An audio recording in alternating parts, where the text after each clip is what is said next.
The sea monsters are coming.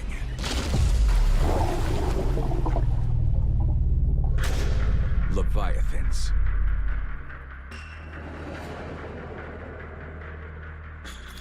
Devilfish. The Kraken. Incredibly strong, insanely flexible, and masters of stealth. They have 9 brains, while we have 1. Now, it's time to meet the beasts behind the legends. In a series of contests to separate fact from fiction,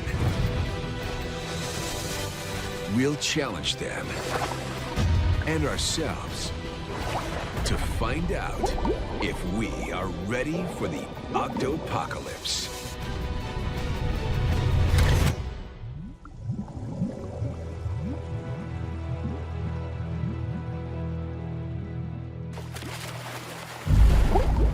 Half a century ago, men wrestled sea monsters to prove they were stronger than the Titans. Deep-sea pioneer Phil Newton was brave enough to take on the Kraken. Like any other kid, I read 20,000 Leagues Under the Sea and thought, wow, a giant squid or octopus or kraken or whatever you call them had come up and wrapped its arms around this boat and pulled it down. Could there be some truth behind the myth? In the Pacific Northwest, the oversized creatures were likely giant Pacific octopuses, each perfectly equipped to overpower a human if it wanted to.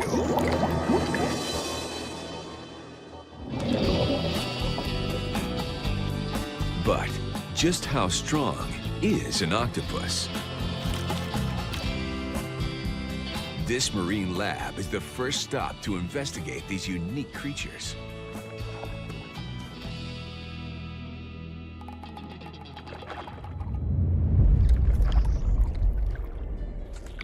If the mariners' tales were true, supernatural strength was needed to capsize a vessel.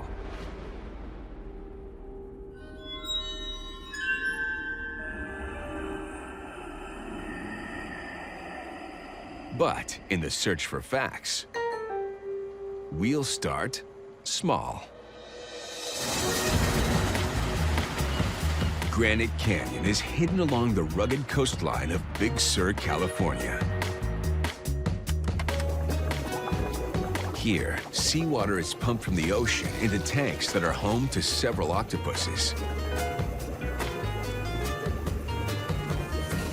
These creatures are native to Hawaii, so the water is warmed before it reaches them. Marine biologist Brett Grassi cares for the octopuses, and he never underestimates them.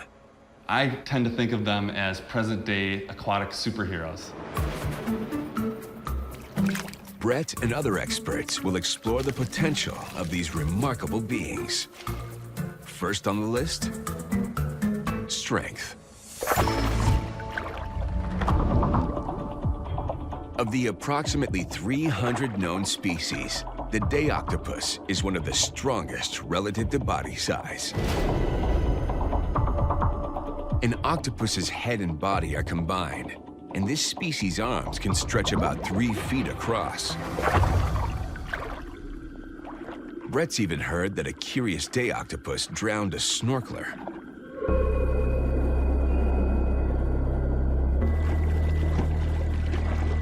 The octopus grabbed onto the diver that was not on scuba and drowned him in only 6 feet of water. Which again is another great demonstration of their unbelievable strength.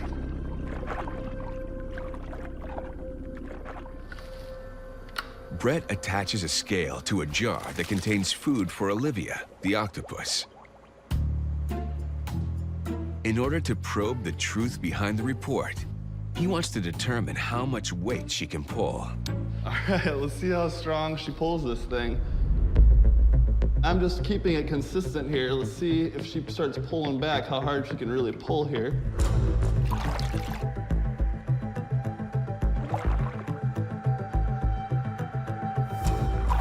So she's using all of her suckers here, and she's using all 8 of her arms,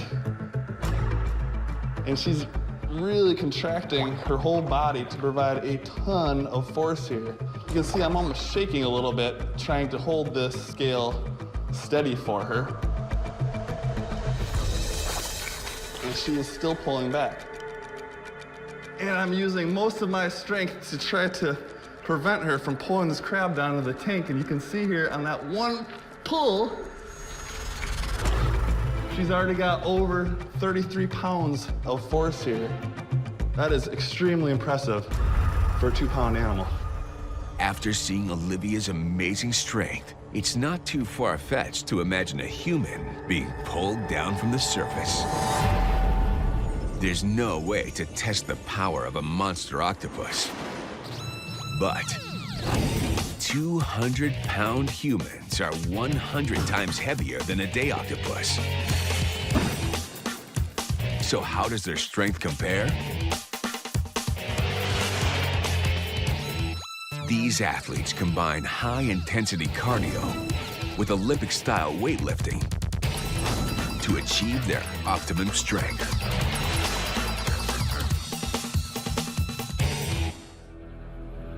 They use a scale to test their maximum force output. This is the power that muscles can generate against resistance. Overall, the deadlift is just gonna be the strongest lift that you have. You're using your whole entire body to lift it, and that's where you're gonna get the most leverage. It's everything that you could possibly give with every muscle.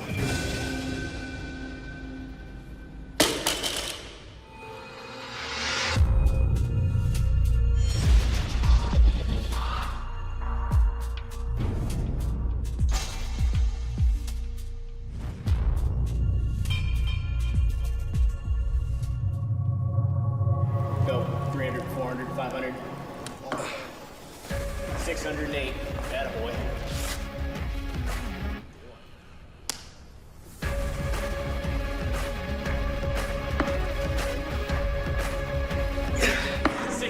That's it. 600 pounds is roughly 3 times each man's body weight. In comparison, the day octopus managed 33 pounds, over 16 times its body weight. This demonstration illustrates the power required to move something heavy. In a deadlift or a dead pull, Olivia the octopus puts the 100 times heavier humans to shame. Size doesn't always equal strength, and different muscles and forces are needed to pull something apart. People come from all over to enjoy the chowder at Fisherman's Wharf in Monterey, California. The tank contains fresh, live clams, ready for volunteers.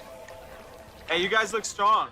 We're seeing if people can be stronger than an octopus. Would you like to try to open a clam with your bare hands? We'll see. We'll see.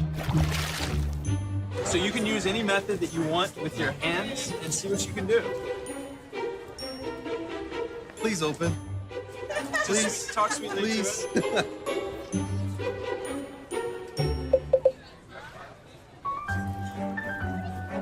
Have you ever opened a live clam before? I have not. Yeah, not working. Yeah, this is gonna be impossible. It's like literally fused shut. I'm out of luck. You're out of luck. All I'm right. hungry. The people can't even get a firm grip on the slippery shell. You think you can open up a clam with your bare hands? Who's a good boy? Who's a good boy?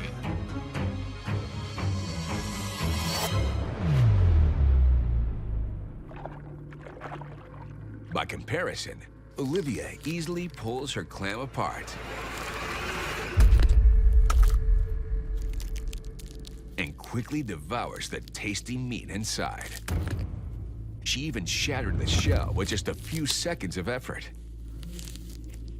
An octopus is strong enough to fuel those sea monster stories.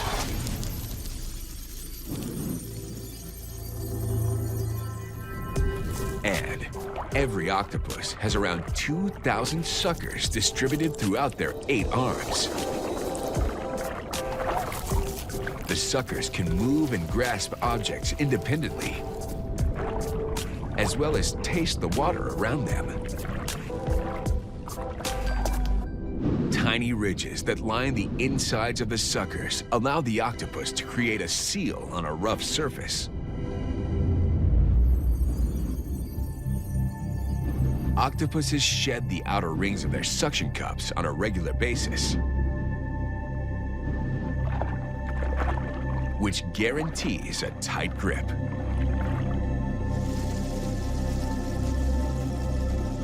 Mostly muscle, octopuses are exceptionally strong. But unlike us, they don't flaunt their strength. Instead, they're secretive and masters of the skies. But some humans need camouflage too. How do we compare with these stealthy sea monsters?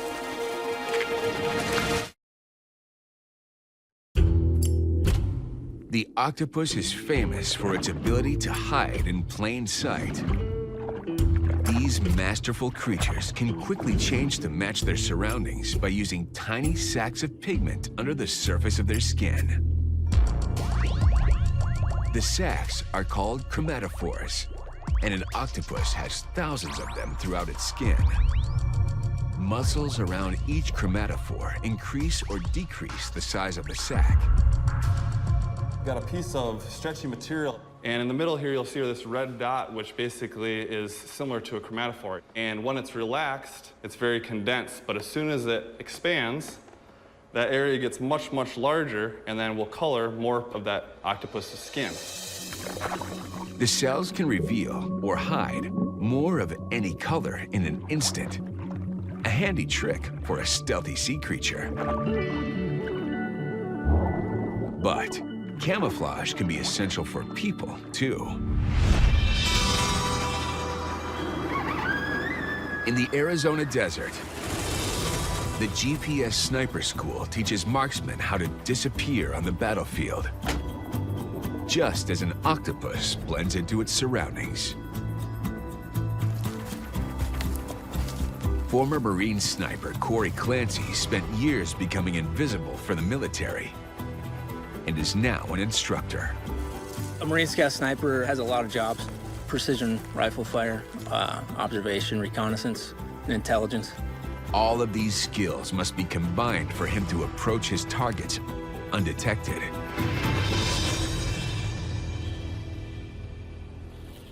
Now, Corey has agreed to go camo. First, he builds a ghillie suit to conceal himself in the field. A ghillie suit is just a tool to blend you in with your background. We're using natural vegetation over your normal camouflage utilities. One, because it's natural and it blends in the best. And two, all the rigid lines of the vegetation itself helps break up your human outline. Humans have an unmistakable form. But octopuses can also hide their form without using gear. Muscles force their skin into tiny projections, further increasing their camouflage. For humans, blending in requires creativity, painstaking attention to detail, and time. Building a ghillie or changing into a different one can take hours.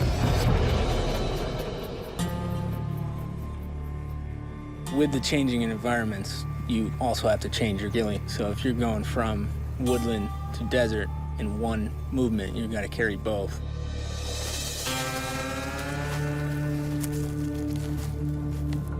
An octopus changes its disguise in order to hunt or escape from danger.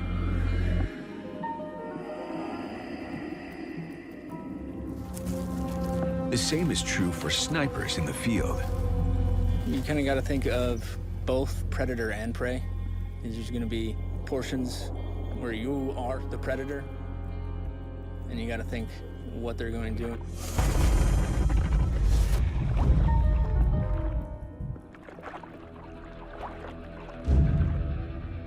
and then there's also going to be times where you could be the prey.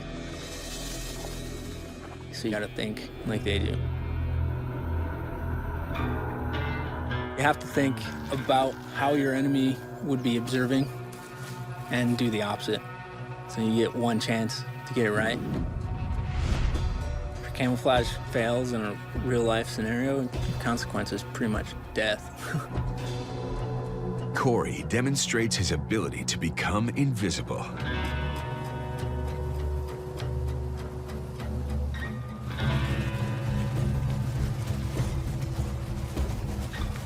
Few can locate a Marine sniper hiding in plain sight.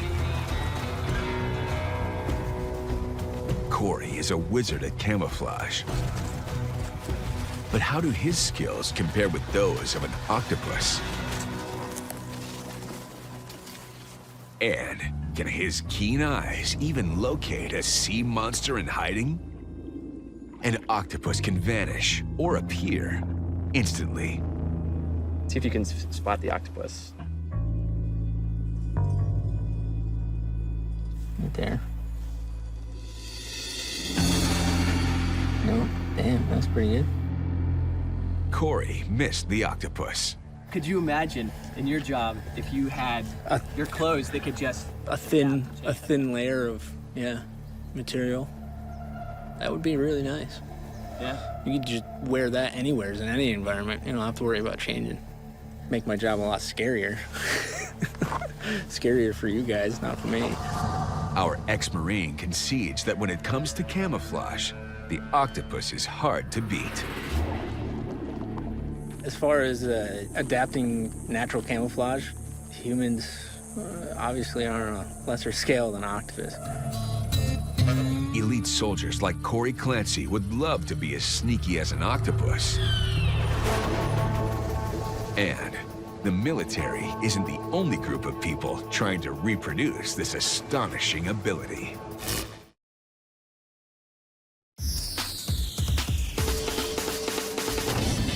One company created an advertising campaign using a car that can blend into its surroundings. LED panels draped over the vehicle change to match the background.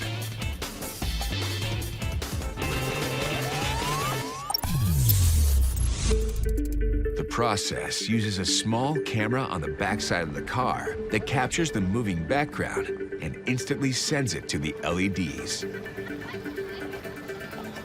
Each pixel works like an individual chromatophore. So when they're combined, they can change the entire appearance of the car. It works very well, but it takes a lot of planning and a team of people to operate. The octopus, on the other hand, does it solo and instantly. It even uses its skin to communicate with other octopuses. These octopuses can't communicate by talking like we can, so they rely on that color-changing ability to send different messages to one another. It's so bizarre and alien-like that we can only imagine what they might be saying. One octopus darkens, while the other turns white. The smaller one divides its body coloration in half, apparently sending one message to the other octopus and a different one to Brett.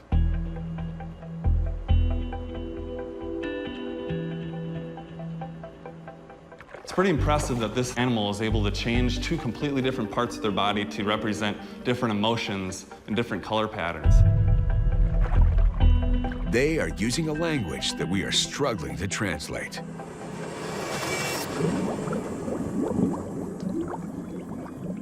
But there's one species of octopus that communicates clearly to anything that approaches it. The blue-ringed octopus. One of the deadliest animals in the sea.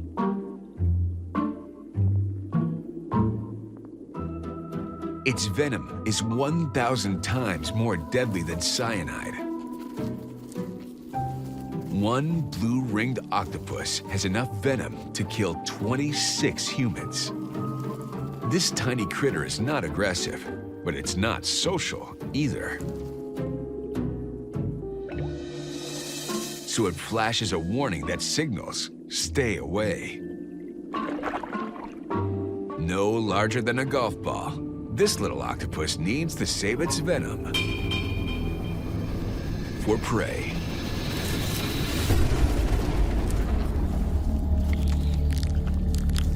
All octopuses have venom, but only the blue-ringed species is harmful to us. If the legendary sea monsters were, in fact, large octopuses, it's unlikely their venom was lethal. Instead, the Leviathan would have wrapped itself around a ship with 8 massive arms. Back in the Jurassic, cephalopods were covered in armor, but today, the only octopus cousin with a shell is the chambered nautilus.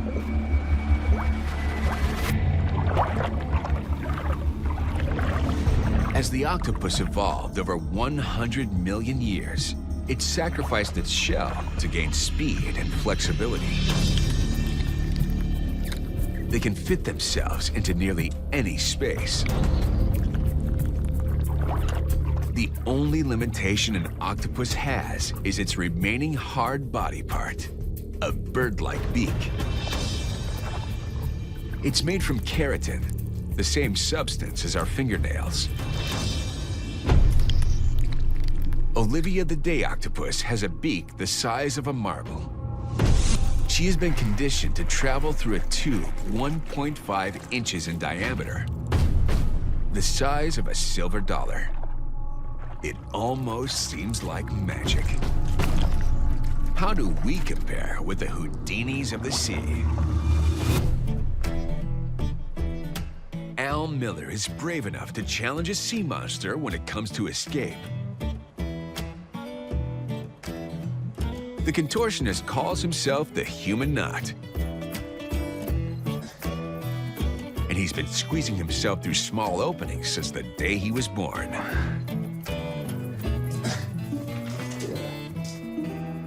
But he has a secret advantage. So I have hypermobility, which makes me very flexible, and I'm able to use my body in very unique ways. While Al's hypermobility gives him an edge over most humans, he still has bones in his body. Olivia does not. Her body is made from tissue similar to our tongues. Strong, yet flexible.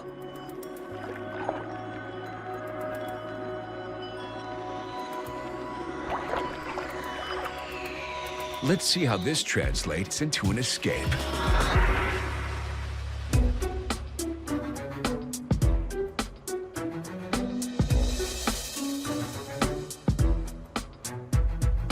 Olivia easily navigates through the tube.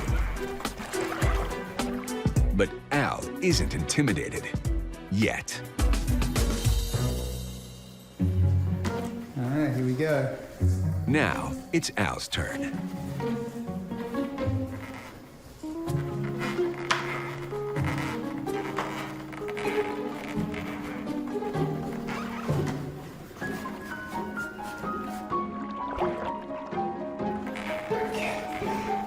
Can breathe again.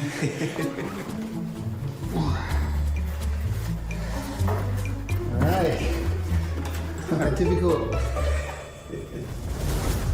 Al's tube was 13 inches in diameter, calculated by comparing 2-pound Olivia to his own 150-pound weight. But now, Olivia pours herself through a smaller 1-inch tube the size of a quarter. Look at that. Oh, yeah, there we go. To match her, Al needs to squeeze through 8 inches in diameter. Oh, get my arm in there. Maybe get my head in there. That's probably about it. Ow.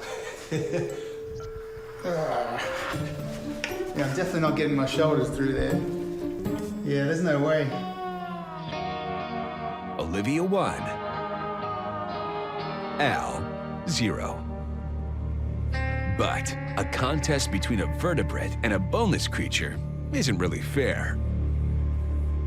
Is it even possible for a man to best this bendable beast? Contortionist Al Miller is going head-to-head and arm to tentacle with an octopus in order to attempt to match the creature's flexibility. The octopus has bested me today at trying to get me to do his tricks, but maybe I can best him by trying to get him to do one of my tricks. One of Brett's lab assistants locks Al in the 2-by-2.5-foot cage. Even for Al, whose flexible shoulders are 21 inches across, it's a tight fit.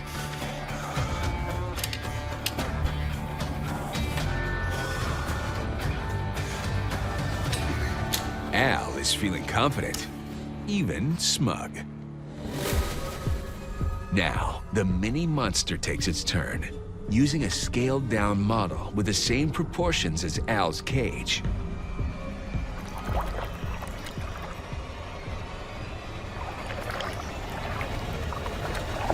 Nice. Al escaped because his joints move beyond normal range. But Olivia found the spot where her beak could fit through, and the rest followed. Maybe if I took my bones out, it'd be a fair contest. Sorry, Al. It wasn't even close.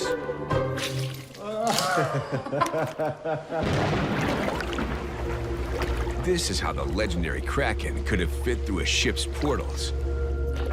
For what intent, we can only imagine. But it's well known that octopuses are smart. In theory, octopuses should not be very bright. They're related to clams and other boneless creatures. Is it possible that Olivia was watching and learning during Al's escape? Curiosity or cleverness? Or both? And can one sea monster learn by observing another?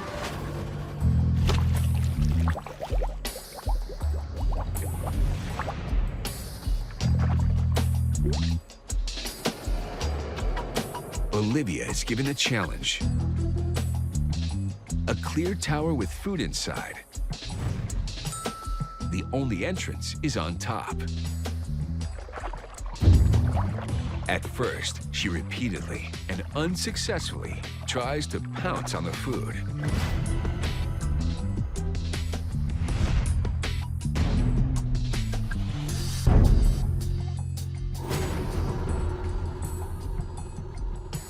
The determined predator struggles with the puzzle.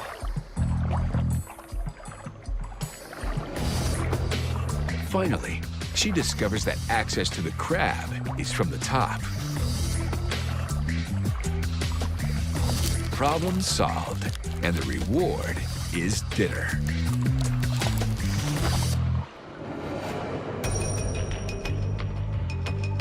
A second octopus, Owen, has been allowed to observe from his own tank.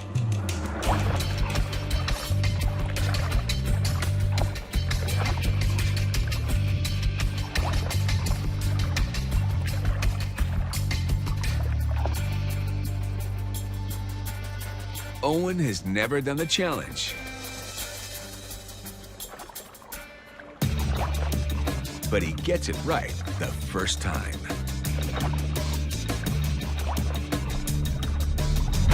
He appears to have learned by watching, not by doing. If an octopus can learn by observation, can it remember the information and use it later? The next demonstration reveals whether or not a day octopus can recognize and recall symbols. Olivia has learned to associate the cross with food. She is then presented with a series of doorways, each with a different symbol.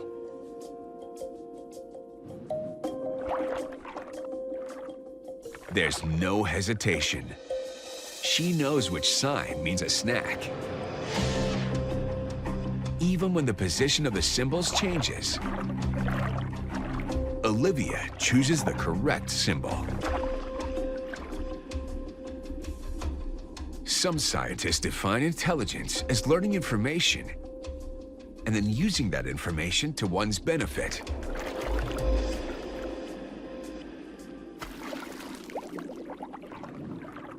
Research has shown that memory, intelligence, and genetics are closely linked.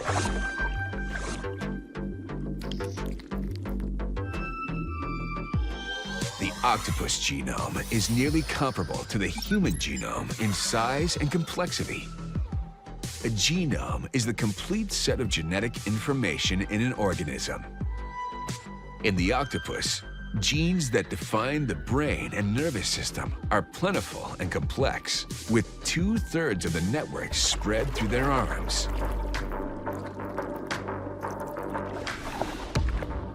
Each arm literally has a mind of its own, and all coordinate with a central brain in the animal's head.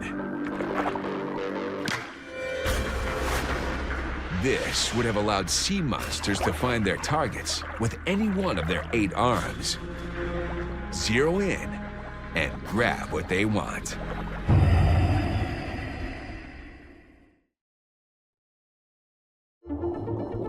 In America's Northwest, one leviathan is on the hunt. The giant Pacific octopus is the largest octopus in the world. One specimen stretched 30 feet from tentacle tip to tentacle tip and weighed close to 600 pounds. Most individuals have a reach half that long and weigh about 100 pounds. That's still really big. And they can jet through the water at 25 miles per hour in very short bursts. This giant knows every inch of its neighborhood. Like us, octopuses have spatial memory. We can recall the layout of our surroundings. Once we've learned the way to work, the gym, or the grocery store, we remember for the next time. Octopuses have the ability to store cognitive maps in their brains, too. They take cues from visual landmarks, using excellent and polarized vision to enhance details in their underwater world. Perhaps this octopus remembers which plants in his kelp forest point the way to the best crab catching spot. Even if it's someone else's spot.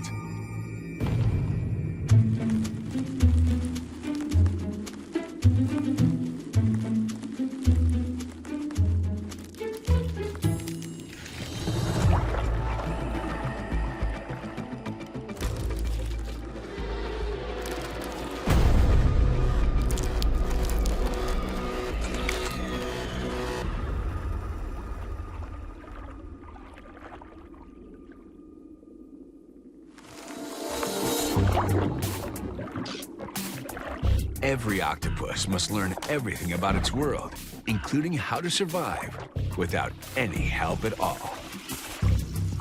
A baby octopus gets no parental guidance.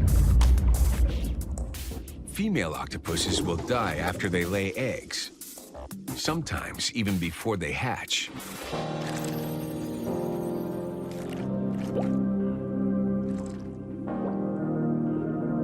The tiny sea monsters are instantly independent in the big, bad ocean.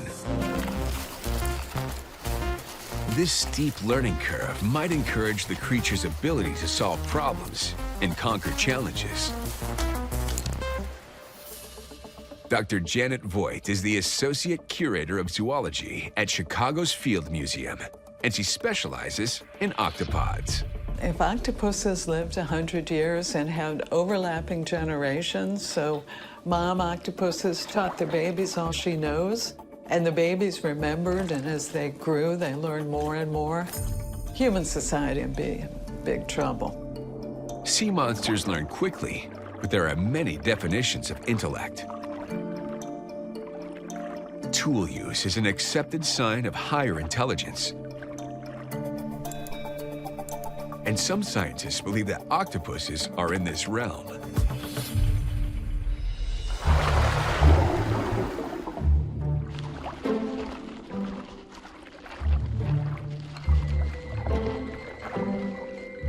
When a little Indonesian octopus returns home, he shuts the door on the world with a piece of coral.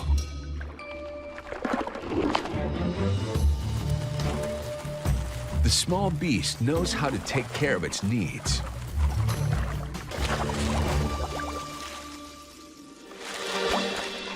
Another octopus in Indonesia's muck environment adopts an old bottle as his home. When a diver offers him a new bottle, he thoroughly investigates the potential.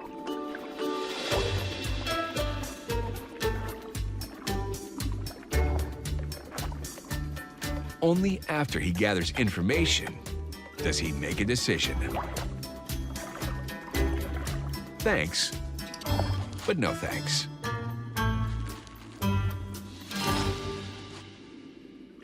This one turns clamshells into a shelter and a mobile home. And there is an octopus in New Zealand that has taken tool use to a different level. Staff at an Auckland aquarium noticed that a beast in one of their exhibits seemed fascinated by the many cameras that visitors pointed at her. So they modified one, just for the octopus.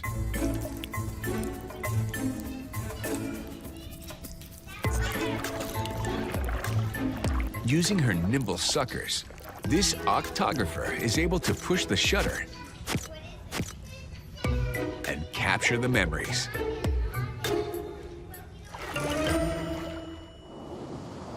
Octopuses spend a lot of time watching their environments. And they take notice when something changes or when an intruder appears. Brett knows what it's like to be spied on by a sea monster while diving.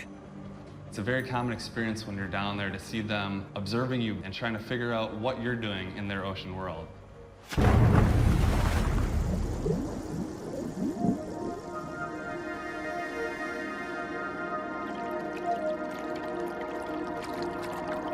Nearly everyone who has an encounter with the Kraken never forgets it, regardless of the creature's size. In the past, we knew even less about these creatures, which led to a bizarre competition between man and octopus. What actually transpired when men entered the sea to wrestle with sea monsters?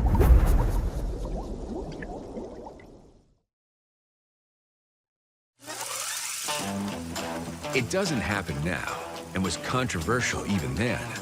But in the 1950s and 60s, divers held contests to see who could wrestle the largest giant Pacific octopus to the surface. These boys didn't fear the cold or the Kraken.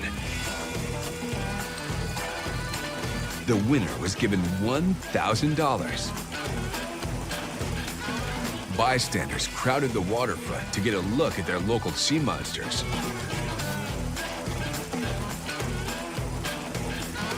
While three-person teams worked to wrestle each octopus to the surface.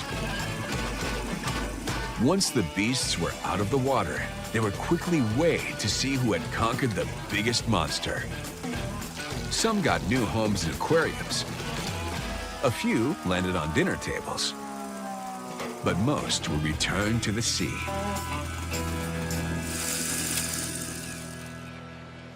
Today, giant Pacific octopuses are protected in many places. And half a century later, the days of wrestling them have almost been forgotten. But Phil Newton remembers because he was there. I found it difficult to believe that such a thing could exist, that large, you know. But then the giant Pacific octopus, although they're not big enough to pull a ship down, they're pretty big.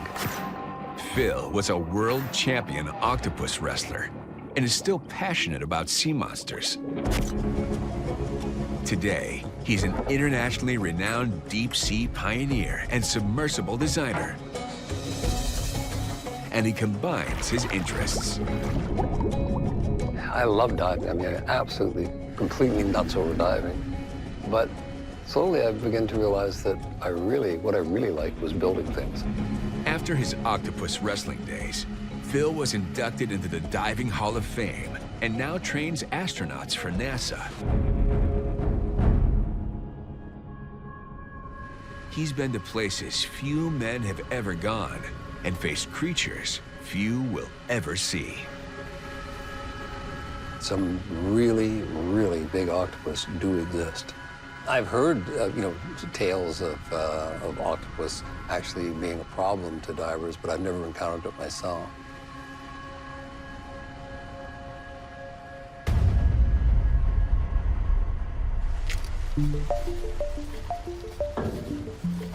Despite the lure of new discoveries and the magic of the liquid unknown, Phil wants to visit the Kraken again. No submersibles required.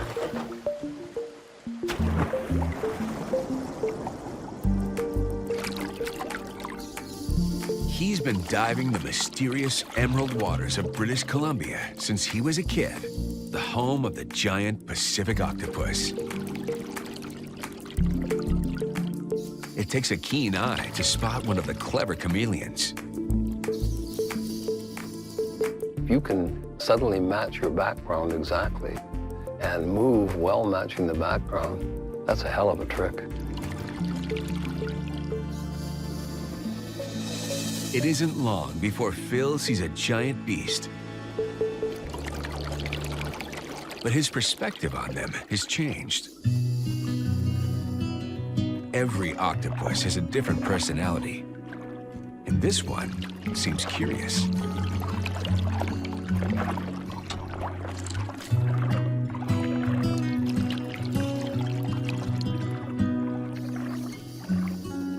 This 8-armed denizen even rides with Phil around the reef. This time, there's no competition between man and monster. Just a wonderful encounter of the giant octopus kind. It was really quite a thrill to see an octopus again and to realize just how beautiful they are. They seem to be so smart, so clever, and yet they're so short-lived. So where does this come from? Where, indeed.